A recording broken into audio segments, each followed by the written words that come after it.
ਸਾਰਿਆਂ ਨੂੰ ਸਤਿ ਸ਼੍ਰੀ ਅਕਾਲ ਤੇ ਮੈਂ ਗੁਰਪ੍ਰੀਤ ਸਿੰਘ 12ਵੀਂ ਸ਼੍ਰੇਣੀ 24ਵੀਂ ਪੰਜਾਬੀ ਦੀ ਜਮਾਤ ਵਿੱਚ ਤੁਹਾਨੂੰ ਸਾਰਿਆਂ ਨੂੰ ਜੀ ਆਇਆਂ ਆਖਦਾ ਹਾਂ। 24ਵੀਂ ਪੰਜਾਬੀ ਦੇ ਵਿਦਿਆਰਥੀਆਂ ਲਈ ਸਵੈ ਜੀਵਨੀ ਦਾ ਪਾਠਕ੍ਰਮ ਬਹੁਤ ਲਾਹੇਵੰਦ ਸਾਬਿਤ ਹੋਵੇਗਾ। ਜਿੱਥੇ ਆਪ ਜੀ ਨੂੰ ਹੋਰ ਸਾਹਿਤ ਪੜ੍ਹਨ ਦੀ ਚੇਟਕ ਲੱਗੇਗੀ, ਉੱਥੇ ਖਾਸ ਕਰ ਇਸ ਨਿਰਮਾਣ ਕਾਲ ਦੇ ਵਿੱਚ ਬਹੁਤ ਸਾਰੀਆਂ ਗੱਲਾਂ ਇਹਨਾਂ ਸਵੈ ਜੀਵਨੀ ਅੰਸ਼ਾਂ ਤੋਂ ਤੁਸੀਂ ਸਹਿਜੇ ਹੀ ਸਿੱਖ ਸਕੋਗੇ।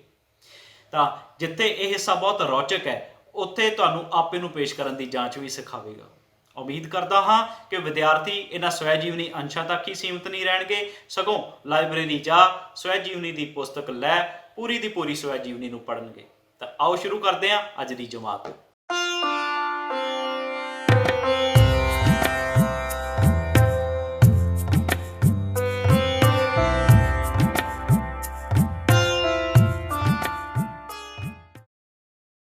ਪੰਜਾਬ ਸਕੂਲ ਸਿੱਖਿਆ ਬੋਰਡ 12ਵੀਂ ਸ਼੍ਰੇਣੀ 24ਵੀਂ ਪੰਜਾਬੀ ਤੇ ਪਾਠ ਪੁਸਤਕ ਆਪ ਬੀਤੀਆਂ।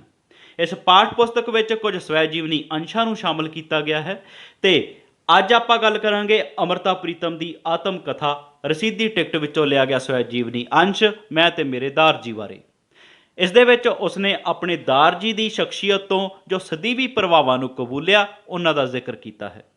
ਸਿਰਫ ਅੰਮ੍ਰਿਤਾ ਪ੍ਰੀਤਮ ਹੀ ਨਹੀਂ ਬਲਕਿ ਹਰ ਮਨੁੱਖ ਆਪਣੀ ਜ਼ਿੰਦਗੀ ਵਿੱਚ ਕਿਸੇ ਨਾ ਕਿਸੇ ਸ਼ਖਸੀਅਤ ਤੋਂ ਪ੍ਰਭਾਵ ਜ਼ਰੂਰ ਕਬੂਲਦਾ ਹੈ। ਉਹ ਉਹਨਾਂ ਪ੍ਰਭਾਵਾਂ ਨੂੰ ਆਪਣੀ ਜ਼ਿੰਦਗੀ ਵਿੱਚ ਲਾਗੂ ਵੀ ਕਰਦਾ ਹੈ ਤੇ ਕਈ ਵਾਰ ਉਹਨਾਂ ਦੇ ਆਧਾਰ 'ਤੇ ਕੁਝ ਅਸੂਲਾਂ ਨੂੰ ਵੀ ਤੈਅ ਕਰ ਲੈਂਦਾ ਹੈ।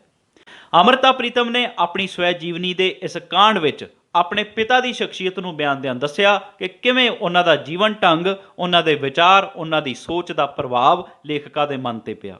ਤਾਂ ਆਓ ਪਿਆਰੇ ਬੱਚਿਓ, ਆਪਾਂ ਹੋਰ ਬਹੁਤ ਸਾਰੀਆਂ ਗੱਲਾਂ ਸਾਂਝੀਆਂ ਕਰਦੇ ਹਾਂ ਇਸ ਸਵੈ ਜੀਵਨੀ ਅੰਸ਼ ਬਾਰੇ। ਸਵੈ ਜੀਵਨੀ ਅੰਸ਼ ਮੈਂ ਤੇ ਮੇਰੇ ਦਾਰ ਜੀ। ਤੇ ਅੰਮ੍ਰਿਤਾ ਦੇ ਦਾਰ ਜੀ ਜਾਣੀ ਸਰਦਾਰ ਕਰਤਾਰ ਸਿੰਘ ਹਿਤਕਾਰੀ ਇੱਕ ਗੁਣੀ ਗਿਆਨੀ ਵਿਅਕਤੀ ਸਨ। ਅਜਿਹੀ ਮਹਾਨ ਸ਼ਖਸੀਅਤ ਦੀ ਪੁੱਤਰੀ ਅੰਮ੍ਰਿਤਾ ਪ੍ਰੀਤਮ ਦਾ ਜਨਮ 31 ਅਗਸਤ 1919 ਨੂੰ ਗੁਜਰਾਂਵਾਲਾ ਪਾਕਿਸਤਾਨ ਵਿਖੇ ਹੋਇਆ। 86 ਸਾਲ ਦੀ ਉਮਰ ਭੋਗਦਿਆਂ ਅੰਮ੍ਰਿਤਾ ਪ੍ਰੀਤਮ 31 ਅਕਤੂਬਰ 2005 ਨੂੰ ਇਸ ਦੁਨੀਆ ਨੂੰ ਅਲਵਿਦਾ ਆਖ ਜਾਂਦੀ ਹੈ। ਪੰਜਾਬ ਯੂਨੀਵਰਸਿਟੀ ਲਾਹੌਰ ਤੋਂ 10ਵੀਂ ਪਾਸ ਕੀਤੀ। ਕਈ ਭਾਸ਼ਾਵਾਂ ਦੀ ਮਾਹਰ ਤੇ 100 ਤੋਂ ਵੱਧ ਕਿਤਾਬਾਂ ਲਿਖਣ ਵਾਲੀ ਇਸ ਮਹਾਨ ਕਵਿੱਤਰੀ ਨੂੰ 6 ਯੂਨੀਵਰਸਿਟੀਆਂ ਨੇ ਡੀ.ਲਿਟ ਦੀ ਉਪਾਧੀ ਵੀ ਦਿੱਤੀ। ਆਪ ਜੀ ਨੂੰ ਪੰਜਾਬੀ ਭਾਸ਼ਾ ਦੀ ਪਹਿਲੀ ਕਵਿੱਤਰੀ ਮੰਨਿਆ ਜਾਂਦਾ ਹੈ। ਆਪ ਜੀ ਦੀ ਪੁਸਤਕ ਸੁਨੇੜੇ ਲਈ 1956 ਵਿੱਚ ਸਾਹਿਤ ਅਕਾਦਮੀ ਦਾ ਪੁਰਸਕਾਰ ਦਿੱਤਾ ਗਿਆ। 1982 ਵਿੱਚ ਅੰਮ੍ਰਿਤਾ ਨੂੰ ਗਿਆਨਪੀਠ ਪੁਰਸਕਾਰ ਮਿਲਿਆ। ਗਿਆਨਪੀਠ ਪੁਰਸਕਾਰ ਬੱਚਿਓ ਹਰ ਸਾਲ ਭਾਰਤ ਦੀਆਂ 18 ਭਾਸ਼ਾਵਾਂ ਵਿੱਚੋਂ ਕਿਸੇ ਇੱਕ ਨੂੰ ਦਿੱਤਾ ਜਾਂਦਾ ਹੈ। ਪੰਜਾਬ ਸਰਕਾਰ ਵੱਲੋਂ 2002 ਵਿੱਚ ਲਾਈਫ ਟਾਈਮ ਅਚੀਵਮੈਂਟ ਵਜੋਂ 15 ਲੱਖ ਰੁਪਏ ਭੇਂਟ ਕੀਤੇ ਜਾਂਦੇ ਹਨ। 1969 ਵਿੱਚ ਭਾਰਤ ਸਰਕਾਰ ਵੱਲੋਂ ਪਦਮ ਸ਼੍ਰੀ ਨਾਲ ਸਨਮਾਨਿਆ ਗਿਆ ਤੇ 2005 ਵਿੱਚ ਭਾਰਤ ਦਾ ਦੂਜਾ ਸਭ ਤੋਂ ਵੱਡਾ ਸਨਮਾਨ ਪਦਮ ਵਿਭੂਸ਼ਣ ਦੇ ਨਾਲ ਵੀ ਆਪ ਜੀ ਨੂੰ ਨਵਾਜਿਆ ਗਿਆ। ਤਾਂ ਇਸ ਤਰ੍ਹਾਂ ਅਸੀਂ ਦੇਖਿਆ ਕਿ ਇੰਨੀਆਂ ਸਾਹਿਤਕ ਪ੍ਰਾਪਤੀਆਂ ਤੇ ਇੰਨੀਆਂ ਰਚਨਾਵਾਂ ਦੀ ਲਿਖਤਕਾਰ ਰਹੀ ਹੈ ਅੰਮ੍ਰਿਤਾ ਪ੍ਰੀਤਮ। ਰਸੀਦੀ ਟਿਕਟ ਅੰਮ੍ਰਿਤਾ ਪ੍ਰੀਤਮ ਦੀ ਆਤਮ ਕਥਾ ਹੈ, ਜਿਸ ਵਿੱਚੋਂ ਮੈਂ ਤੇ ਮੇਰੇ ਦਾਰ ਜੀ ਅੰਸ਼ ਤੁਹਾਡੀ ਪੁਸਤਕ ਵਿੱਚ ਸ਼ਾਮਲ ਕੀਤਾ ਗਿਆ ਤੇ ਮੈਨੂੰ ਯਕੀਨ ਹੈ ਕਿ ਇਸ ਅੰਸ਼ ਨੂੰ ਪੜ੍ਹਦਿਆਂ ਵਿਦਿਆਰਥੀਆਂ ਨੂੰ ਆਪਣੀ ਜ਼ਿੰਦਗੀ ਲਈ ਇੱਕ ਸੇਧ ਮਿਲੇਗੀ ਕਿ ਜੀਵਨ ਵਿੱਚ ਜੇਕਰ ਇੱਕ ਚੰਗੀ ਸ਼ਖਸੀਅਤ ਨਾਲ ਤੁਸੀਂ ਜੁੜੋਗੇ ਤਾਂ ਉਸ ਦੇ ਪ੍ਰਭਾਵਾਂ ਨਾਲ ਤੁਸੀਂ ਤੇ ਤੁਹਾਡੀ ਸ਼ਖਸੀਅਤ ਨਿਖਰ ਜਾਵੇਗੀ। ਕੁਝ ਚੰਗੇ ਅਸੂਲਾਂ ਤੇ ਕੁਝ ਵਿਧਾਨਾਂ ਨਾਲ ਜੇਕਰ ਜ਼ਿੰਦਗੀ ਨੂੰ ਜੀਵਿਆ ਜਾਂਦਾ ਹੈ ਤਾਂ ਆਪਣੀ ਮਿਹਨਤ ਨਾਲ ਚਮਤਕਾਰ ਵੀ ਸਿਰਜੇ ਜਾ ਸਕਦੇ ਹਨ। ਗੱਲ ਕਰਦੇ ਹਾਂ ਅੰਮ੍ਰਿਤਾ ਪ੍ਰੀਤਮ ਦੀਆਂ ਰਚਨਾਵਾਂ ਬਾਰੇ। ਤਾਂ ਅੰਮ੍ਰਿਤਾ ਪ੍ਰੀਤਮ ਨੇ ਵੱਡੀ ਗਿਣਤੀ ਵਿੱਚ ਸਾਹਿਤ ਰਚ ਮਾਂ ਬੋਲੀ ਪੰਜਾਬੀ ਦੀ ਝੋਲੀ ਪਾਇਆ। ਉਸਨੇ ਕੁੰਜੀਆਂ, ਆਖਰੀ ਖੱਤ, ਗੋਜਰ ਦੀਆਂ ਪਰੀਆਂ, ਚਾਨਣ ਦਾ ਹੋਕਾ, ਜੰਗਲੀ ਬੂਟੀ ਤੇ ਕਿੰਨੇ ਹੋਰ ਕਹਾਣੀ ਸੰਗ੍ਰਹਿ ਲਿਖੇ। ਇਸ ਤੋਂ ਬਿਨਾਂ ਕਿੰਨੇ ਨਾਵਲ ਜਿਵੇਂ ਡਾਕਟਰ ਦੇਵ, ਚੱਕ ਨੰਬਰ 36, ਪਿੰਜਰ, ਆਲਣਾ, ਇੱਕ ਸਵਾਲ, ਬੁਲਾਵਾ ਆਦਿ ਤੇ ਹੋਰ ਕਿੰਨੇ ਨਾਵਲਾਂ ਦੀ ਕਹਾਣੀ ਤੇ ਆਧਾਰ ਤੇ ਫਿਲਮਾਂ ਤੇ ਟੀਵੀ ਸੀਰੀਅਲ ਵੀ ਬਣੇ। ਅੰਮ੍ਰਿਤਾ ਇੱਕ ਕਹਾਣੀਕਾਰ, ਨਾਵਲਕਾਰ ਤੇ ਵਾਰਤਕਾਰ ਸੀ, ਪਰ ਇੱਕ ਕਵਿੱਤਰੀ ਵਜੋਂ ਉਹ ਜ਼ਿਆਦਾ ਪ੍ਰਸਿੱਧ ਹੋਈ। ਅੰਮ੍ਰਿਤ ਲਹਿਰਾਂ, ਜਿਉਂਦਾ ਜੀਵਨ, ਤਰੇਲ ਧੋਤੇ ਫੁੱਲ, ਉਹ ਗੀਤਾਂ ਵਾਲਿਆ, ਸਰਗੀ ਦਾ ਵੇੜਾ, ਸੁਨੇੜੇ ਆਦਿ ਕਿੰਨੇ ਕਾਵਿ ਸੰਗ੍ਰਹਿ ਉਸਨੇ ਪੰਜਾਬੀ ਸਾਹਿਤ ਦੀ ਝੋਲੀ ਪਾਏ। ਸਵੈ ਜੀਵਨੀ ਅੰਸ਼ ਮੈਂ ਤੇ ਮੇਰੇ ਦਾਰ ਜੀ। ਕਦੇ ਕਦੇ ਜ਼ਿੰਦਗੀ ਵਿੱਚ ਕੁਝ ਅਜਿਹਾ ਵਾਪਰ ਜਾਂਦਾ ਕਿ ਉਸ ਘਟਨਾ ਤੋਂ ਸੋਚ ਹੀ ਬਦਲ ਜਾਂਦੀ। ਤੁਸੀਂ ਕਦੇ ਕਿਸੇ ਵਿਅਕਤੀ ਤੋਂ ਜ਼ਰੂਰ ਸੁਣਿਆ ਹੋਵੇਗਾ ਜੋ ਪਹਿਲਾਂ ਸ਼ਰਾਬ ਪੀਂਦਾ ਸੀ ਤੇ ਕੁਝ ਅਜਿਹਾ ਵਾਪਰਿਆ ਕਿ ਉਹ ਸਭ ਕੁਝ ਛੱਡ ਧਾਰਮਿਕ ਖਿਆਲੀ ਬਣ ਜਾਂਦਾ ਹੈ। ਬਿਲਕੁਲ ਅਜਿਹਾ ਸਮਾਂ ਸੀ ਲੇਖਕਾਂ ਦੀ ਜ਼ਿੰਦਗੀ ਵਿੱਚ ਜਦ ਉਸ ਦੀ ਪਹਿਲੀ ਪੁਸਤਕ ਛਪਦੀ ਹੈ ਤੇ ਉਸ ਦੇ ਘਰ ਡਾਕ ਰਾਹੀਂ ਇਨਾਮ ਆਉਣੇ ਸ਼ੁਰੂ ਹੋ ਜਾਂਦੇ ਹਨ। 1936 ਦਾ ਉਹ ਸਮਾਂ ਜਦ ਲੇਖਕਾਂ ਦੀ ਪਹਿਲੀ ਕਿਤਾਬ ਛਪੀ ਤੇ ਮਹਾਰਾਜਾ ਕਪੂਰਥਲਾ ਨੇ ਬਜ਼ੁਰਗਾਨਾ ਪਿਆਰ ਦਿੰਦਿਆਂ ਉਸ ਨੂੰ 200 ਰੁਪਏ ਦਾ ਇਨਾਮ ਡਾਕ ਰਾਹੀਂ ਉਸ ਦੇ ਘਰ ਭੇਜਿਆ। ਇੱਥੇ ਹੀ ਬਸ ਨਹੀਂ, ਮਹਾਰਾਣੀ ਨਾਭਾ ਜੋ ਕਦੇ ਲੇਖਕਾਂ ਦੇ ਪਿਤਾ ਦੀ ਸ਼ਾਗਿਰਦ ਸੀ, ਉਸਨੇ ਕਿਤਾਬ ਦੀ ਤਾਰੀਫ ਵਜੋਂ ਸਾੜੀ ਦਾ ਇੱਕ ਪਾਰਸਲ ਭੇਜਿਆ। ਤੇ ਇੱਕ ਦਿਨ ਫਿਰ ਜਦੋਂ ਡਾਕੀਏ ਨੇ ਬੂਹਾ ਖੜਕਾਇਆ ਤਾਂ ਲੇਖਕਾਂ ਦੇ ਬਾਲ ਮਨ ਵਿੱਚ ਇੱਕ ਹੋਰ ਇਨਾਮ ਦੀ ਰੀਝ ਪੈਦਾ ਹੋਈ ਤੇ ਚਾਅ ਨਾਲ ਉਸ ਦੇ ਮੂੰਹੋਂ ਸ਼ਬਦ ਨਿਕਲੇ, ਅੱਜ ਫੇਰ ਕੋਈ ਇਨਾਮ ਆਇਆ ਏ। ਲੇਖਕਾਂ ਦੇ ਇਹ ਸ਼ਬਦ ਉਸ ਦੇ ਪਿਤਾ ਦੇ ਕੰਨੀ ਪਏ। ਉਹਨਾਂ ਨੂੰ ਇਹ ਸ਼ਬਦ ਚੰਗੇ ਨਾ ਲੱਗੇ ਤੇ ਉਹਨਾਂ ਦੇ ਮੱਥੇ ਤੇ ਤਿਉੜੀ ਪੈ ਗਈ। ਜਦ ਪਿਤਾ ਜੀ ਨੇ ਇਸ ਤਰ੍ਹਾਂ ਤਿਉੜੀ ਵਾਲੇ ਮੱਥੇ ਦੇ ਨਾਲ ਲੇਖਕਾਂ ਵੱਲ ਦੇਖਿਆ ਤਾਂ ਲੇਖਕਾਂ ਦੇ ਸਰੀਰ ਵਿੱਚ ਇੱਕ ਕੰਬਣੀ ਛਿੜੀ ਤੇ ਮੱਥੇ ਦੀ ਉਹ ਤਿਉੜੀ ਸਾਰੀ ਜ਼ਿੰਦਗੀ ਉਸ ਨੂੰ ਯਾਦ ਰਹੀ। ਆਪਣਾ ਕਾਰਜ ਕਰਨਾ ਤੇ ਇਨਾਮ ਦੀ ਇੱਛਾ ਨਾ ਰੱਖਣਾ, ਬਿਲਕੁਲ ਉਸ ਤਰ੍ਹਾਂ ਦੀ ਗੱਲ ਜੋ ਸਾਡੇ ਸਕੂਲਾਂ ਦੀਆਂ ਕੰਧਾਂ ਤੇ ਲਿਖੇ ਮਾਟੋ ਨੇ ਸਾਨੂੰ ਸਿਖਾਈ ਕਿ ਮਿਹਨਤ ਕਰੋ, ਫਲ ਦੀ ਇੱਛਾ ਨਾ ਰੱਖੋ। ਤਾਂ ਕੁਝ ਇਸ ਤਰ੍ਹਾਂ ਦੀ ਸਿੱਖਿਆ ਨੂੰ ਸਾਂਝਾ ਕੀਤਾ ਗਿਆ ਸਵੈ ਜੀਵਨੀ ਅੰਸ਼ ਦੇ ਇਸ ਪੜਾਅ ਤੇ। ਪਿਤਾ ਜੀ ਦੀ ਮੱਥੇ ਦੀ ਤਿਉੜੀ ਨਾਲ ਲੇਖਕਾਂ ਦੀ ਸੋਚ ਤੇ ਸਮੁੱਚਾ ਜੀਵਨ ਬਦਲ ਜਾਣਾ। ਬਹੁਤ ਚਿਰ ਬਾਅਦ ਜਦ ਇਹ ਗੱਲ ਸਮਝ ਪਈ ਕਿ ਉਸਦੇ ਦਾਰ ਜੀ ਆਪਣੀ ਧੀ ਦੀ ਸ਼ਖਸੀਅਤ ਇਦਾਂ ਦੀ ਨਹੀਂ ਸਨ ਚਾਹੁੰਦੇ ਕਿ ਉਹਨਾਂ ਦੀ ਧੀ ਕੰਮ ਬਦਲੇ ਇਨਾਮਾਂ ਦੀ ਰੀਝ ਰੱਖੇ, ਕਿਉਂਕਿ ਅਜਿਹੀ ਉਮੀਦ ਰੱਖਣਾ ਗਲਤ ਸੀ। ਇਸ ਨੇ ਉਸ ਦੀ ਸ਼ਖਸੀਅਤ ਨੂੰ ਛੋਟਾ ਬਣਾ ਦੇਣਾ ਸੀ। ਇਹ ਗੱਲ ਜਦ ਸਮਝ ਆਈ ਤਾਂ ਲੇਖਕਾ ਦੱਸਦੀ ਹੈ ਕਿ ਹੁਣ ਉਸਦੇ ਪਿਤਾ ਦੀ ਥਾਂ ਉਸਦਾ ਆਪਣਾ ਮੱਥਾ ਨਿਗਾਹਬਾਨ ਭਾਵ ਮਾਰਗਦਰਸ਼ਕ ਬਣ ਗਿਆ। ਉਸ ਦੀ ਸੋਚ ਬਦਲ ਗਈ ਤੇ ਦੁਨੀਆ ਤੋਂ ਕੁਝ ਲੈਣ ਦੀ ਆਸ ਹਮੇਸ਼ਾ ਲਈ ਉਸ ਤੋਂ ਛੁੱਟ ਗਈ। ਉਹ ਸੋਚਦੀ ਹੈ ਕਿ ਜੇ ਉਦੋਂ ਇਹ ਤਿਉੜੀ ਨਾ ਪੈਂਦੀ ਤਾਂ ਉਸ ਦੀ ਪੁਰਾਣੀ ਸੋਚ ਨਾਲ ਉਹ ਆਪਣੀ ਜ਼ਿੰਦਗੀ ਦੀ ਤੌਹੀਨ ਕਰ ਲੈਂਦੀ। ਉਹ ਖੁਸ਼ ਹੁੰਦੀ ਹੈ ਕਿ ਉਸ ਨੂੰ ਪਿਤਾ ਦਾ ਇਹ ਮੱਥਾ ਨਸੀਬ ਹੋਇਆ ਜਿਹਦੇ ਉੱਤੇ ਉਹ ਤਿਉੜੀ ਪੈ ਸਕਦੀ ਸੀ। ਬਹੁਤੀ ਵਾਰ ਅਸੀਂ ਮਾਂ-ਬਾਪ ਦੀ ਕਈ ਗੱਲ ਦਾ ਵਿਰੋਧ ਕਰਦੇ ਹਾਂ, ਪਰ ਅੱਜ ਇਸ ਸਵੈ ਜੀਵਨੀ ਅੰਸ਼ ਨੂੰ ਪੜ੍ਹਦਿਆਂ ਤੁਹਾਡੀ ਸੋਚ ਤੁਹਾਨੂੰ ਦੱਸੇਗੀ ਕਿ ਮਾਂ-ਬਾਪ ਨੇ ਜ਼ਿੰਦਗੀ ਦੇ ਅਨੇਕ ਉਤਰਾਅ ਚੜ੍ਹਾਅ ਦੇਖੇ ਹਨ, ਕਿੰਨੇ ਤਜਰਬੇ ਹੋਏ ਹਨ ਉਹਨਾਂ ਦੀ ਕਹੀ ਗੱਲ ਸਾਡੇ ਫਾਇਦੇ ਦੀ ਹੁੰਦੀ ਹੈ, ਜਿਸ ਨੂੰ ਅਸੀਂ ਬਹੁਤੀ ਵਾਰ ਨਕਾਰ ਦਿੰਦੇ ਹਾਂ। ਤੇ ਉਮੀਦ ਕਰਦਾ ਹਾਂ ਕਿ ਇਸ ਸਵੈ ਜੀਵਨੀ ਅੰਸ਼ ਨਾਲ ਜੁੜਿਆਂ ਵਿਦਿਆਰਥੀ ਆਪਣੀ ਆਦਤ ਨੂੰ ਬਦਲਣਗੇ ਤੇ ਆਪਣੇ ਬਜ਼ੁਰਗਾਂ ਦੀ ਗੱਲ ਸਿੱਟਣ ਦੀ ਬਜਾਏ ਉਸ ਤੇ ਗੌਰ ਕਰਨਗੇ।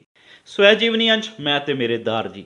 ਪਿਆਰੇ ਵਿਦਿਆਰਥੀਓ, ਸਵੈ ਜੀਵਨੀ ਅੰਸ਼ ਦੇ ਅਗਲੇ ਪੜਾਅ ਤੇ ਲੇਖਕਾਂ ਨੇ ਆਪਣੇ ਵਿਆਹ ਨਾਲ ਸੰਬੰਧਿਤ ਇੱਕ ਘਟਨਾ ਨੂੰ ਸਾਡੇ ਨਾਲ ਸਾਂਝਾ ਕੀਤਾ ਹੈ। ਉਸ ਘਟਨਾ ਬਾਰੇ ਗੱਲ ਕਰਨ ਤੋਂ ਪਹਿਲਾਂ ਇੱਕ ਗੱਲ ਸਿੱਖਣ ਵਾਲੀ। ਉਹ ਗੱਲ ਇਹ ਕਿ ਬਹੁਤੀ ਵਾਰ ਅਸੀਂ ਜਲਦਬਾਜ਼ੀ ਵਿੱਚ ਜੋ ਸਥਿਤੀਆਂ ਸਾਡੀਆਂ ਅੱਖਾਂ ਦੇ ਸਾਹਮਣੇ ਹੁੰਦੀਆਂ ਹਨ ਉਸ ਨੂੰ ਸੱਚ ਮੰਨ ਲੈਂਦੇ ਹਾਂ ਤੇ ਉਸ ਨੂੰ ਵੇਖ ਝੱਟ ਕੋਈ ਫੈਸਲਾ ਕਰ ਲੈਂਦੇ ਹਾਂ ਤੇ ਬਹੁਤੀ ਵਾਰ ਘਬਰਾ ਵੀ ਜਾਂਦੇ ਹਾਂ। ਇੱਥੇ ਜੇਕਰ ਤੁਸੀਂ ਇੱਕ ਗੱਲ ਸਿੱਖ ਲਵੋ ਤਾਂ ਤੁਸੀਂ ਬੜੇ ਕਾਮਯਾਬ ਇਨਸਾਨ ਹੋਵੋਗੇ।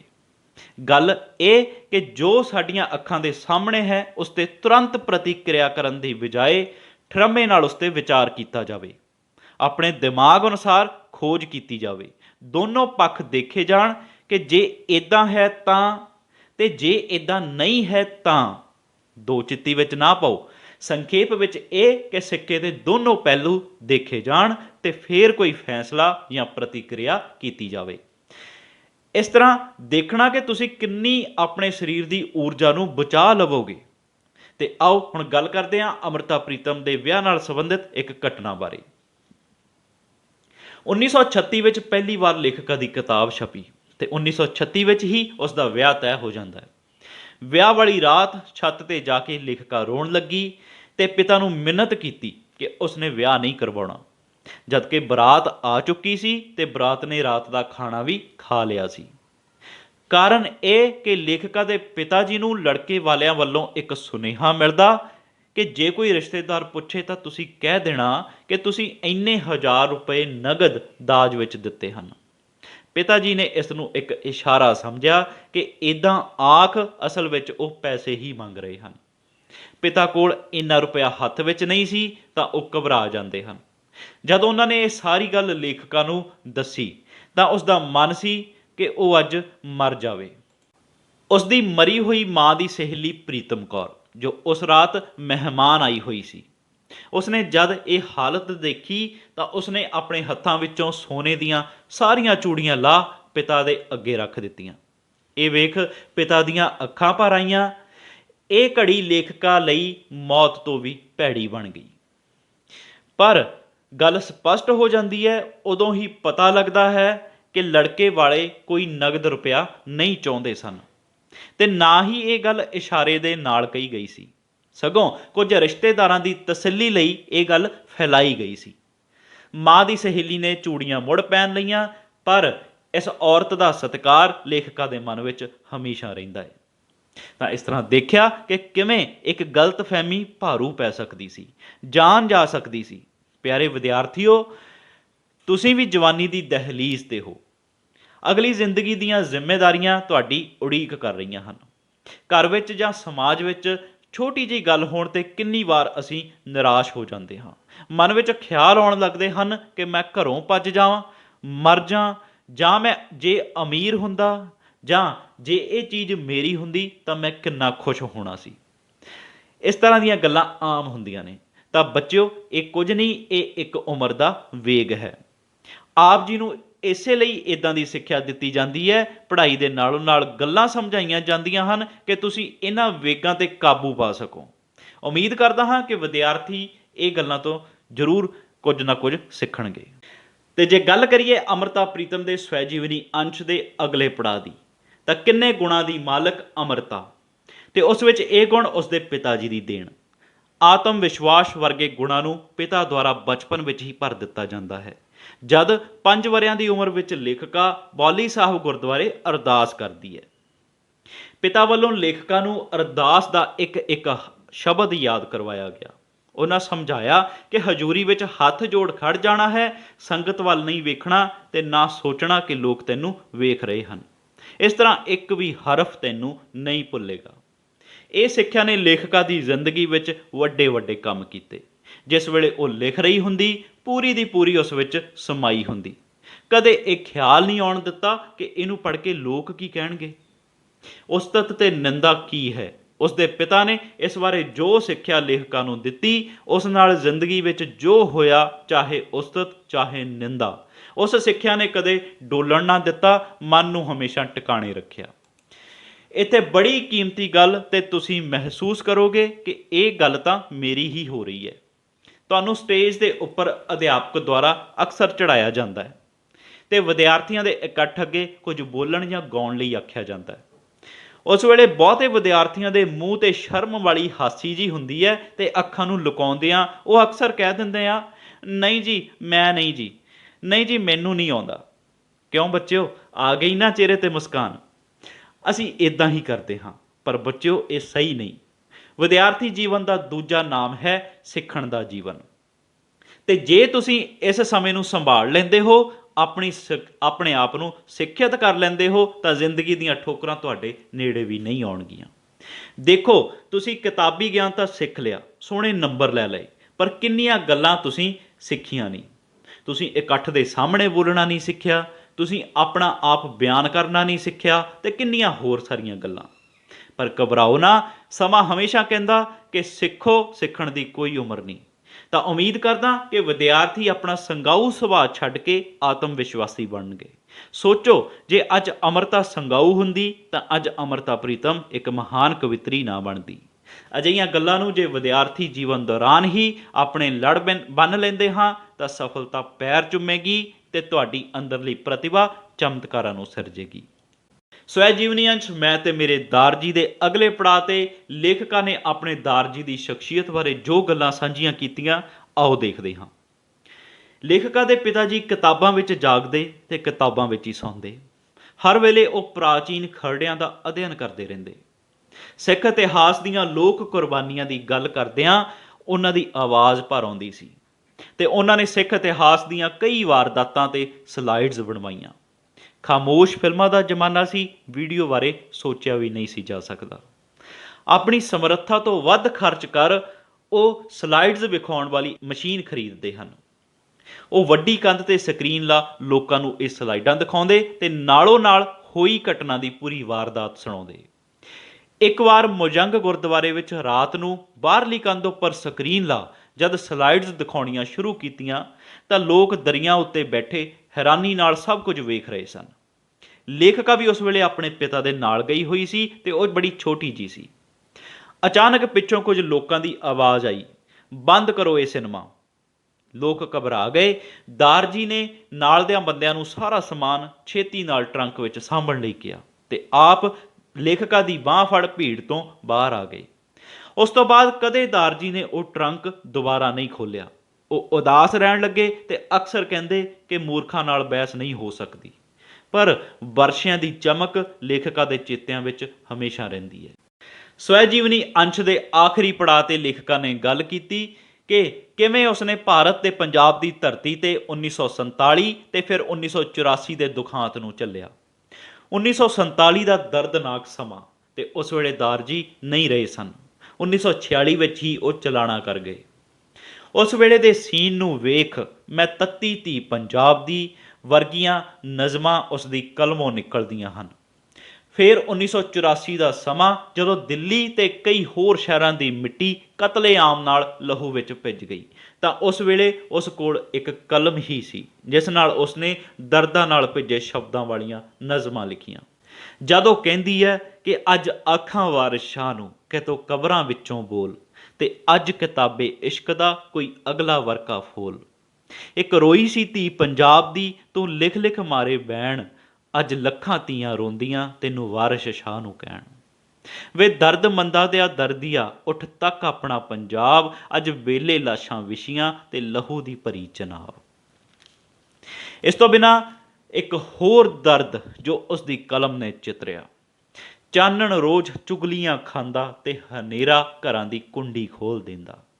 ਰੋਜ਼ ਨੀਂਦਰ ਦੀ ਛੱਤ ਚੋਂਦੀ, ਬਾਹਰ ਚੀਕਾਂ ਦਾ ਮੀਂਹ ਵਸਦਾ ਤਾਂ ਉਹਨਾਂ ਦੇ ਲੇਫ ਭਿੱਜ ਜਾਂਦੇ। ਉਹ ਹਾਂਡੀ ਵਿੱਚ ਦਾਲ ਨਹੀਂ ਖੌਫ ਰਿੰਨ੍ਹਦੇ।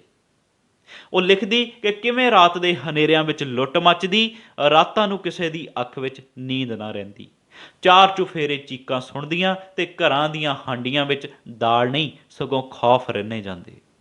ਕਿਸੇ ਤੇ ਵਿਸ਼ਵਾਸ ਨਹੀਂ ਸੀ ਰਿਹਾ। ਸਭ ਲੁੱਟ ਤੇ ਕਤਲੇਆਮ ਨੂੰ ਧਰਮ ਮੰਨ ਰਹੇ ਸਨ ਤੇ ਲੇਖਿਕਾ ਦੁਆ ਕਰਦੀ ਹੈ ਕਿ ਕੁਹਾੜੀਆਂ ਦਾ ਇਹ ਮੌਸਮ ਬਦਲ ਜਾਵੇ, ਰੁੱਖ ਭਾਵ ਮਨੁੱਖ ਨੂੰ ਬੇਉਮਰੇ ਨਾ ਮਰਨਾ ਪਵੇ, ਉਹ ਆਪਣੀ ਸਾਰੀ ਉਮਰ ਜੀਵੇ। ਦੁਆ ਕਰੋ, ਇਹ ਵੀ ਦੁਆ ਕਰੋ ਮੁੜ ਇਹਨਾਂ ਟਾਹਣੀਆਂ ਦੇ ਵਿਹੜੇ ਹਰੇ ਪੱਤਿਆਂ ਨੂੰ ਜਵਾਨੀ ਦੀ ਦੁਆ ਲੱਗੇ, ਭਾਵ ਬੱਚਿਆਂ ਨੂੰ ਕਤਲ ਨਾ ਕੀਤਾ ਜਾਵੇ, ਉਹ ਆਪਣੀ ਆਉਣ ਵਾਲੀ ਜਵਾਨੀ ਦੇਖ ਸਕਣ। ਦੁਆ ਕਰੋ ਉਹ ਸਮਾਂ ਛੇਤੀ ਆਵੇ। ਤਾਂ ਇਸ ਤਰ੍ਹਾਂ ਅਸੀਂ ਦੇਖਿਆ ਕਿ ਕਿਵੇਂ ਅੰਮ੍ਰਿਤਾ ਪ੍ਰੀਤਮ ਦੇ ਵਜੂਦ ਵਿੱਚ ਆਪਣੇ ਪਿਤਾ ਦੀ ਸ਼ਖਸੀਅਤ ਝਲਕ ਰਹੀ ਸੀ, ਕਿਵੇਂ ਉਸਨੇ ਭਾਰਤ ਤੇ ਪੰਜਾਬ ਦਾ ਦੁਖਾਂਤ ਅੱਖੀਂ ਦੇਖਿਆ ਤੇ ਹੱਡਾਂ ਨਾਲ ਝੱਲਿਆ ਤੇ ਆਪਣੀ ਕਲਮ ਨਾਲ ਦਰਦਾਂ ਨੂੰ ਉਕਰਿਆ। ਉਮੀਦ ਕਰਦਾ ਹਾਂ ਕਿ ਵਿਦਿਆਰਥੀਆਂ ਨੇ ਇਸ ਸਵੈ ਜੀਵਨੀ ਅੰਸ਼ ਨੂੰ ਜਾਣ ਕੇ ਅੰਮ੍ਰਿਤਾ ਪ੍ਰੀਤਮ ਦੀ ਪੂਰੀ ਸਵੈ ਜੀਵਨੀ ਰਸੀਦੀ ਟਿਕਟ ਪੜ੍ਹਨ ਦਾ ਫੈਸਲਾ ਜ਼ਰੂਰ ਕੀਤਾ ਹੋਵੇਗਾ। ਤੇ ਆਓ ਗੱਲ ਕਰਦੇ ਹਾਂ ਕੁਝ ਵਸਤੂਨਿਸ਼ਟ ਪ੍ਰਸ਼ਨ ਉੱਤਰਾਂ ਬਾਰੇ। ਪੁਸਤਕ ਆਪ ਬੀਤੀਆਂ ਵਿੱਚ ਦਰਜ ਮੈਂ ਤੇ ਮੇਰੇ ਦਾਰਜੀ ਸਵੈ ਜੀਵਨੀ ਅੰਸ਼ ਦੇ ਲੇਖਕ ਦਾ ਨਾਮ ਦੱਸੋ। ਤਾਂ ਆਪ ਬੀਤੀਆਂ ਪੁਸਤਕ ਵਿੱਚ ਮੈਂ ਤੇ ਮੇਰੇ ਦਾਰਜੀ ਸਵੈ ਜੀਵਨੀ ਅੰਸ਼ ਦੇ ਲੇਖਕ ਦਾ ਨਾਮ ਅੰਮ੍ਰਿਤਾ ਪ੍ਰੀਤਮ ਹੈ। ਦੂਸਰਾ ਪ੍ਰਸ਼ਨ, ਮੇਰੇ ਪਿਤਾ ਜੀ ਦੀ ਥਾਂ ਮੇਰਾ ਆਪਣਾ ਮੱਥਾ ਡੈਸ਼ ਬਣ ਗਿਆ। ਮੇਰੇ ਪਿਤਾ ਜੀ ਦੀ ਥਾਂ ਮੇਰਾ ਆਪਣਾ ਮੱਥਾ ਨਿਗਾਹਬਾਨ ਬਣ ਗਿਆ। ਨਿਗਾਹਬਾਨ ਸ਼ਬਦ ਦੇ ਅਰਥ ਦੱਸੋ। ਨਿਗਾਹਬਾਨ ਸ਼ਬਦ ਦੇ ਅਰਥ ਹਨ ਰਾਖਾ, ਨਿਗਰਾਨੀ, ਪਹਿਰੇਦਾਰ ਜਾਂ ਮਾਰਗਦਰਸ਼ਕ। ਪ੍ਰਸ਼ਨ 4, 1947 ਤੇ ਹੋਰ ਕਿਹੜੇ ਸੰਨ ਦੇ ਦੁਖਾਂਤ ਦੀ ਗੱਲ ਇਸ ਸਵੈ ਜੀਵਨੀ ਅੰਸ਼ ਵਿੱਚ ਕੀਤੀ ਗਈ। ਤਾਂ 1947 ਤੇ 1984 ਸੰਨ ਦੇ ਦੁਖਾਂਤ ਦੀ ਗੱਲ ਇਸ ਸਵੈ ਜੀਵਨੀ ਅੰਸ਼ ਵਿੱਚ ਕੀਤੀ ਗਈ। ਪਾਠ ਪੁਸਤਕ ਵਿੱਚ ਕੁਝ ਅਭਿਆਸੀ ਪ੍ਰਸ਼ਨ ਦਿੱਤੇ ਗਏ ਨੇ, ਜਿਸ ਚੋਂ ਪਹਿਲਾ ਪ੍ਰਸ਼ਨ ਪੁੱਛਿਆ ਗਿਆ ਕਿ ਅੰਮ੍ਰਿਤਾ ਪ੍ਰੀਤਮ ਦੇ ਮੱਥੇ ਤੇ ਤਿਉੜੀ ਕਿਉਂ ਪੈ ਗਈ ਸੀ। ਤਾਂ ਇਸ ਬਾਰੇ ਚਰਚਾ ਆਪਾਂ ਪਹਿਲਾਂ ਵੀ ਕਰ ਚੁੱਕੇ ਹਾਂ, ਪਰ ਮੋਟੀਆਂ-ਮੋਟੀਆਂ ਗੱਲਾਂ ਇੱਕ ਵਾਰ ਫਿਰ ਤੋਂ ਦੁਹਰਾਉਂਦੇ ਹਾਂ ਤਾਂ ਜੋ ਤੁਹਾਡੇ ਦਿਮਾਗ ਵਿੱਚ ਇਹ ਗੱਲਾਂ ਛਪ ਜਾਣ। 1936 ਵਿੱਚ ਜਦ ਲੇਖਿਕਾ ਦੀ ਪਹਿਲੀ ਵਾਰ ਕਿਤਾਬ ਛਪੀ ਤਾਂ ਲੇਖਿਕਾ ਨੂੰ ਬਜ਼ੁਰਗਾਨਾ ਪਿਆਰ ਦਿੰਦਿਆਂ ਮਹਾਰਾਜਾ ਕਪੂਰਥਲਾ ਨੇ 200 ਰੁਪਏ ਇਨਾਮ ਵਜੋਂ ਡਾਕ ਰਾਹੀਂ ਭੇਜੇ। ਇਸ ਤੋਂ ਬਿਨਾਂ ਮਹਾਰਾਣੀ ਨਾਭਾ ਨੇ ਕਿਤਾਬ ਦੀ ਤਾਰੀਫ ਵਜੋਂ ਇੱਕ ਸਾੜੀ ਦਾ ਪਾਰਸਲ ਭੇਜਿਆ। ਇੱਕ ਦਿਨ ਫਿਰ ਜਦੋਂ ਡਾਕੀਏ ਨੇ ਬੂਹਾ ਖੜਕਾਇਆ ਤਾਂ ਲੇਖਕਾ ਦੇ ਬਾਲਮਨ ਵਿੱਚ ਇੱਕ ਹੋਰ ਇਨਾਮ ਦੀ ਰੀਝ ਤੇ ਚਾਹ ਨਾਲ ਉਸਦੇ ਮੂੰਹੋਂ ਨਿਕਲੇ ਸ਼ਬਦ ਕਿ ਅੱਜ ਫੇਰ ਕੋਈ ਇਨਾਮ ਆਇਆ ਏ।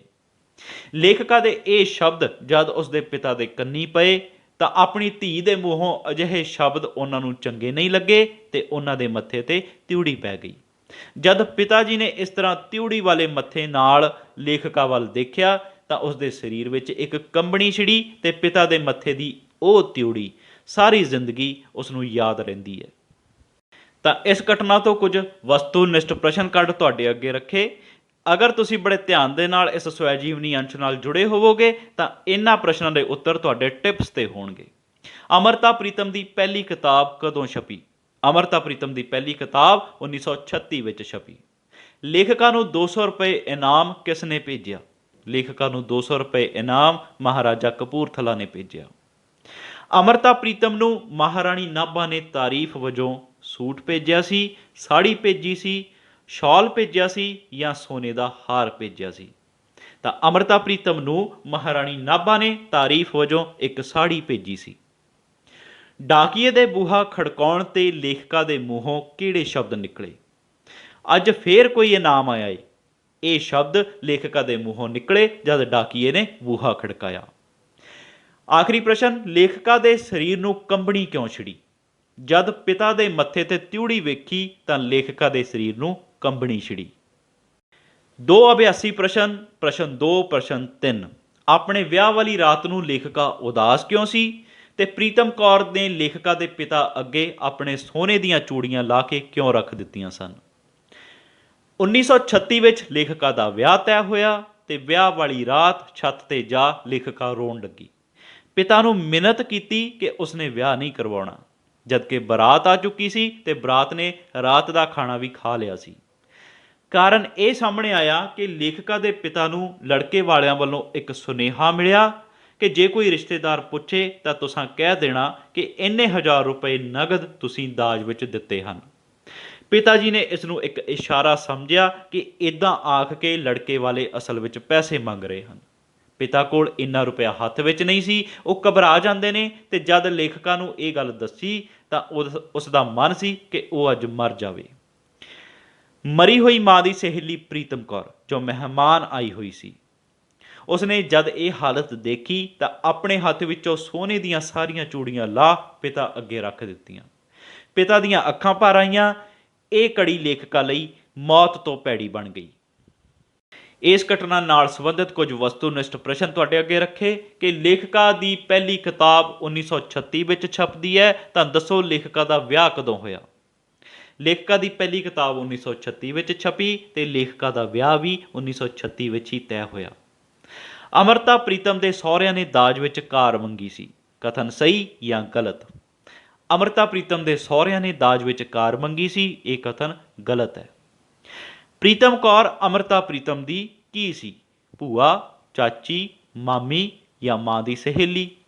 ਤਾਂ ਪ੍ਰੀਤਮ ਕੌਰ ਅਮਰਤਾ ਪ੍ਰੀਤਮ ਦੀ ਮਾਂ ਦੀ ਸਹੇਲੀ ਸੀ। ਪ੍ਰਸ਼ਨ 4, ਲੇਖਕਾ ਦੇ ਪਿਤਾ ਜੀ ਕਿਉਂ ਘਬਰਾ ਗਏ? ਉਹਨਾਂ ਨੂੰ ਲੱਗਿਆ ਕਿ ਲੜਕੇ ਵਾਲੇ ਪੈਸੇ ਦੀ ਮੰਗ ਕਰ ਰਹੇ ਨੇ ਤੇ ਉਹਨਾਂ ਦੇ ਹੱਥ ਵਿੱਚ ਇੰਨਾ ਰੁਪਇਆ ਨਹੀਂ ਸੀ ਤਾਂ ਇਸ ਗੱਲ ਤੋਂ ਉਹ ਘਬਰਾ ਜਾਂਦੇ ਹਨ। ਆਖਰੀ ਪ੍ਰਸ਼ਨ, ਲੇਖਕਾ ਲਈ ਉਹ ਘੜੀ ਡੈਸ਼ ਤੋਂ ਡੈਸ਼ ਸੀ। ਲੇਖਕਾ ਲਈ ਉਹ ਘੜੀ ਮੌਤ ਤੋਂ ਭੈੜੀ ਸੀ। ਅਭਿਆਸੀ ਪ੍ਰਸ਼ਨ 4, ਜਿਸ ਵਿੱਚ ਪੁੱਛਿਆ ਗਿਆ ਕਿ ਬੌਲੀ ਸਾਹਿਬ ਗੁਰਦੁਆਰੇ ਵਿੱਚ ਲੇਖਕਾ ਤੋਂ ਅਰਦਾਸ ਕਰਾਉਣ ਤੋਂ ਪਹਿਲਾਂ ਲੇਖਕਾ ਦੇ ਪਿਤਾ ਜੀ ਨੇ ਕੀ ਤਾਕੀਦ ਕੀਤੀ? ਬੌਲੀ ਸਾਹਿਬ ਗੁਰਦੁਆਰੇ ਵਿੱਚ ਲੇਖਕਾ ਤੋਂ ਅਰਦਾਸ ਕਰਾਉਣ ਤੋਂ ਪਹਿਲਾਂ ਲੇਖਕਾ ਦੇ ਪਿਤਾ ਜੀ ਨੇ ਇਹ ਤਾਕੀਦ ਕੀਤੀ ਕਿ ਹਜ਼ੂਰੀ ਵਿੱਚ ਹੱਥ ਜੋੜ ਖੜ ਜਾਣਾ ਹੈ, ਸੰਗਤ ਵੱਲ ਨਹੀਂ ਵੇਖਣਾ ਤੇ ਨਾ ਸੋਚਣਾ ਕਿ ਲੋਕ ਤੈਨੂੰ ਵੇਖ ਰਹੇ ਹਨ। ਇਸ ਤਰ੍ਹਾਂ ਇੱਕ ਵੀ ਹਰਫ ਤੈਨੂੰ ਨਹੀਂ ਭੁੱਲੇਗਾ। ਇਹ ਸਿੱਖਿਆ ਨੇ ਲੇਖਕਾ ਦੀ ਜ਼ਿੰਦਗੀ ਵਿੱਚ ਵੱਡੇ ਕੰਮ ਕੀਤੇ। ਜਿਸ ਵੇਲੇ ਉਹ ਲਿਖ ਰਹੀ ਹੁੰਦੀ ਪੂਰੀ ਦੀ ਪੂਰੀ ਉਸ ਵਿੱਚ ਸਮਾਈ ਹੁੰਦੀ। ਕਦੇ ਇਹ ਖਿਆਲ ਨਹੀਂ ਆਉਣ ਦਿੱਤਾ ਕਿ ਇਹਨੂੰ ਪੜ੍ਹ ਲੋਕ ਕੀ ਕਹਿਣਗੇ। ਉਸਤਤ ਤੇ ਨਿੰਦਾ ਕੀ ਹੈ? ਉਸਦੇ ਪਿਤਾ ਨੇ ਇਸ ਬਾਰੇ ਜੋ ਸਿੱਖਿਆ ਲੇਖਕਾ ਨੂੰ ਦਿੱਤੀ, ਉਸ ਨਾਲ ਜ਼ਿੰਦਗੀ ਵਿੱਚ ਜੋ ਹੋਇਆ, ਚਾਹੇ ਉਸਤਤ ਚਾਹੇ ਨਿੰਦਾ, ਉਸ ਸਿੱਖਿਆ ਨੇ ਕਦੇ ਉਸ ਨੂੰ ਡੋਲਣ ਨਾ ਦਿੱਤਾ, ਸਦਾ ਉਸ ਦਾ ਮਨ ਟਿਕਾਣੇ ਰੱਖਿਆ। ਇਸ ਪ੍ਰਕਾਰ ਪਿਤਾ ਦੀ ਕੀਤੀ ਤਾਕੀਦ ਤੇ ਦਿੱਤੀਆਂ ਹੋਈਆਂ ਬਾਕੀ ਸਿੱਖਿਆਵਾਂ ਨੇ ਲੇਖਕਾਂ ਨੂੰ ਤਾਕਤਵਰ ਤੇ ਆਤਮ ਵਿਸ਼ਵਾਸੀ ਬਣਾਇਆ।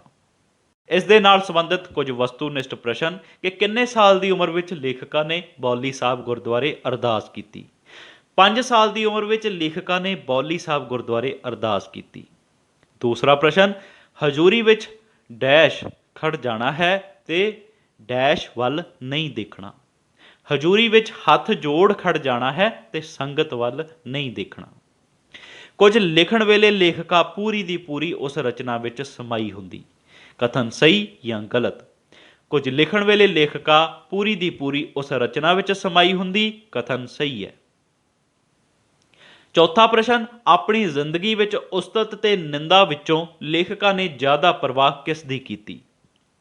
ਆਪਣੀ ਜ਼ਿੰਦਗੀ ਵਿੱਚ ਲੇਖਕਾਂ ਨੇ ਆਪਣੇ ਪਿਤਾ ਦੀ ਦਿੱਤੀ ਸਿੱਖਿਆ ਅਨੁਸਾਰ ਆਪਣੇ ਆਪ ਨੂੰ ਢਾਲਿਆ ਤੇ ਉਸਨੇ ਉਸਤਤ ਤੇ ਨਿੰਦਾ ਦੋਨਾਂ ਦੀ ਪਰਵਾਹ ਨਹੀਂ ਕੀਤੀ।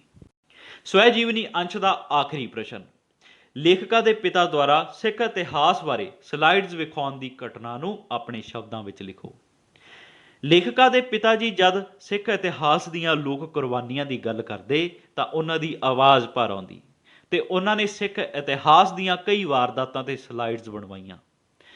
ਉਸ ਵੇਲੇ ਖਾਮੋਸ਼ ਫਿਲਮਾਂ ਦਾ ਜ਼ਮਾਨਾ ਸੀ ਤਾਂ ਵੀਡੀਓ ਬਾਰੇ ਸੋਚਿਆ ਵੀ ਨਹੀਂ ਸੀ ਜਾ ਸਕਦਾ। ਉਹ ਸਮਰੱਥਾ ਤੋਂ ਵੱਧ ਖਰਚ ਕਰ ਸਲਾਈਡਸ ਵਿਖਾਉਣ ਵਾਲੀ ਮਸ਼ੀਨ ਖਰੀਦਦੇ ਹਨ। ਉਹ ਵੱਡੀ ਕੰਧ ਤੇ ਸਕਰੀਨ ਨਾਲ ਲੋਕਾਂ ਨੂੰ ਇਹ ਸਲਾਈਡਾਂ ਦਿਖਾਉਂਦੇ ਤੇ ਨਾਲੋਂ ਨਾਲ ਪੂਰੀ ਘਟਨਾ ਦੀ ਵਾਰਦਾਤ ਸੁਣਾਉਂਦੇ। ਇੱਕ ਵਾਰ ਮੁਜੰਗ ਗੁਰਦੁਆਰੇ ਵਿੱਚ ਰਾਤ ਨੂੰ ਬਾਹਰਲੀ ਕੰਧ ਉੱਪਰ ਸਕਰੀਨ ਲਾ ਜਦ ਸਲਾਈਡਸ ਦਿਖਾਉਣੀਆਂ ਸ਼ੁਰੂ ਕੀਤੀਆਂ ਤਾਂ ਲੋਕ ਦਰੀਆਂ ਤੇ ਬੈਠੇ ਹੈਰਾਨੀ ਨਾਲ ਸਭ ਕੁਝ ਵੇਖ ਰਹੇ ਸਨ। ਲੇਖਕਾ ਵੀ ਉਸ ਵੇਲੇ ਆਪਣੇ ਪਿਤਾ ਦੇ ਨਾਲ ਗਈ ਹੋਈ ਸੀ। ਉਹ ਛੋਟੀ ਜੀ ਸੀ। ਅਚਾਨਕ ਪਿੱਛੋਂ ਕੁਝ ਲੋਕਾਂ ਦੀ ਆਵਾਜ਼ ਆਈ, ਬੰਦ ਕਰੋ ਇਹ ਸਿਨੇਮਾ। ਲੋਕ ਘਬਰਾ ਗਏ ਤੇ ਦਾਰਜੀ ਨੇ ਨਾਲ ਦਿਆਂ ਬੰਦਿਆਂ ਨੂੰ ਸਾਰਾ ਸਮਾਨ ਛੇਤੀ ਨਾਲ ਟਰੰਕ ਵਿੱਚ ਸਾਂਭਣ ਲਈ ਕਿਹਾ। ਆਪ ਲੇਖਕਾਂ ਦੀ ਬਾਂਹ ਫੜ ਭੀੜ ਤੋਂ ਬਾਹਰ ਆ ਗਏ। ਉਸ ਤੋਂ ਬਾਅਦ ਕਦੇ ਦਾਰਜੀ ਨੇ ਉਹ ਟਰੰਕ ਦੁਬਾਰਾ ਨਹੀਂ ਖੋਲ੍ਹਿਆ। ਉਹ ਉਦਾਸ ਰਹਿਣ ਲੱਗੇ ਤੇ ਅਕਸਰ ਕਹਿੰਦੇ ਕਿ ਮੂਰਖਾਂ ਨਾਲ ਬਹਿਸ ਨਹੀਂ ਹੋ ਸਕਦੀ। ਪਰ ਉਸ ਵੇਲੇ ਵਰਸ਼ਿਆਂ ਦੀ ਜੋ ਚਮਕ ਸੀ ਉਹ ਲੇਖਕਾਂ ਦੇ ਚੇਤਿਆਂ ਵਿੱਚ ਹਮੇਸ਼ਾ ਰਹਿੰਦੀ ਹੈ। ਤਾਂ ਇਸ ਘਟਨਾ ਦੇ ਆਧਾਰ ਤੇ ਕੁਝ ਵਸਤੂਨਿਸ਼ਟ ਪ੍ਰਸ਼ਨ ਕੱਢੇ ਕਿ ਜਿਹਦੇ ਵਿੱਚ ਪਹਿਲਾ ਪ੍ਰਸ਼ਨ, ਸਿੱਖ ਇਤਿਹਾਸ ਲੋਕਾਂ ਤੱਕ ਪਹੁੰਚਾਉਣ ਲਈ ਲੇਖਕਾਂ ਦੇ ਪਿਤਾ ਜੀ ਨੇ ਡੈਸ਼ ਬਣਵਾਏ। ਸਿੱਖ ਇਤਿਹਾਸ ਲੋਕਾਂ ਤੱਕ ਪਹੁੰਚਾਉਣ ਲਈ ਲੇਖਕਾਂ ਦੇ ਪਿਤਾ ਜੀ ਨੇ ਸਲਾਈਡਸ ਬਣਵਾਏ। ਦੂਜਾ ਪ੍ਰਸ਼ਨ, ਸਲਾਈਡਸ ਵਿਖਾਉਣ ਵਾਲੀ ਮਸ਼ੀਨ ਖਰੀਦਣਾ ਲੇਖਕਾਂ ਦੇ ਪਿਤਾ ਦੇ ਵਿੱਤ ਵਿੱਚ ਸੀ। ਕਥਨ ਸਹੀ ਜਾਂ ਗਲਤ? ਤਾਂ ਸਲਾਈਡਸ ਵਿਖਾਉਣ ਵਾਲੀ ਮਸ਼ੀਨ ਖਰੀਦਣਾ ਲੇਖਕਾਂ ਦੇ ਪਿਤਾ ਦੇ ਵਿੱਤ ਵਿੱਚ ਸੀ। ਇਹ ਕਥਨ ਗਲਤ ਹੈ। ਤੀਜਾ ਪ੍ਰਸ਼ਨ, ਲੇਖਕਾਂ ਦੇ ਪਿਤਾ ਜੀ ਦੀ ਕਿਸ ਗੱਲ ਤੇ ਆਵਾਜ਼ ਭਰ ਆਉਂਦੀ?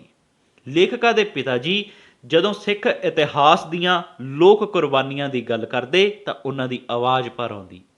ਚੌਥਾ ਪ੍ਰਸ਼ਨ, ਲੇਖਕਾਂ ਦੇ ਪਿਤਾ ਜੀ ਦੇ ਦੇਹਾਂਤ ਵੇਲੇ ਭਾਰਤ ਆਜ਼ਾਦ ਹੋ ਗਿਆ ਸੀ।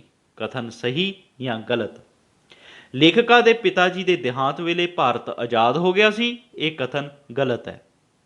ਆਖਰੀ ਪ੍ਰਸ਼ਨ, ਜਿਸ ਵੇਲੇ ਦੀ ਗੱਲ ਲੇਖਕਾਂ ਨੇ ਇਸ ਪਾਠ ਵਿੱਚ ਕੀਤੀ ਹੈ ਉਸ ਵੇਲੇ ਡੈਸ਼ ਫਿਲਮਾਂ ਦਾ ਜ਼ਮਾਨਾ ਸੀ। ਜਿਸ ਵੇਲੇ ਦੀ ਗੱਲ ਲੇਖਕਾਂ ਨੇ ਇਸ ਪਾਠ ਵਿੱਚ ਕੀਤੀ ਹੈ ਉਸ ਵੇਲੇ ਖਾਮੋਸ਼ ਫਿਲਮਾਂ ਦਾ ਜ਼ਮਾਨਾ ਸੀ। ਪੂਰੀ ਚਰਚਾ ਤੋਂ ਬਾਅਦ ਹੁਣ ਤੁਸੀਂ ਅੰਮ੍ਰਿਤਾ ਪ੍ਰੀਤਮ ਤੇ ਉਹਨਾਂ ਦੇ ਦਾਰਜੀ ਦੀ ਸ਼ਖਸੀਅਤ ਤੋਂ ਬਾਖੂਬੀ ਜਾਣੂ ਹੋ ਗਏ ਹੋਵੋਗੇ ਤੇ ਉਮੀਦ ਕਰਦਾ ਕਿ ਬਹੁਤ ਸਾਰੀਆਂ ਗੱਲਾਂ ਜੋ ਸਿੱਖਣ ਵਾਲੀਆਂ ਸਨ ਇਸ ਸਵੈ ਜੀਵਨੀ ਅੰਸ਼ ਵਿੱਚ ਤੁਸੀਂ ਸਿੱਖੀਆਂ ਹੋਣਗੀਆਂ, ਆਪਣੇ ਦਿਮਾਗ ਵਿੱਚ ਸਾਂਭ ਲਈਆਂ ਹੋਣਗੀਆਂ। ਤਾਂ ਇਹ ਸੀ ਸਵੈ ਜੀਵਨੀ ਅੰਸ਼। ਮੈਂ ਤੇ ਮੇਰੇ ਦਾਰਜੀ ਤੁਹਾਡਾ ਸਾਰਿਆਂ ਦਾ ਬਹੁਤ ਬਹੁਤ ਧੰਨਵਾਦ।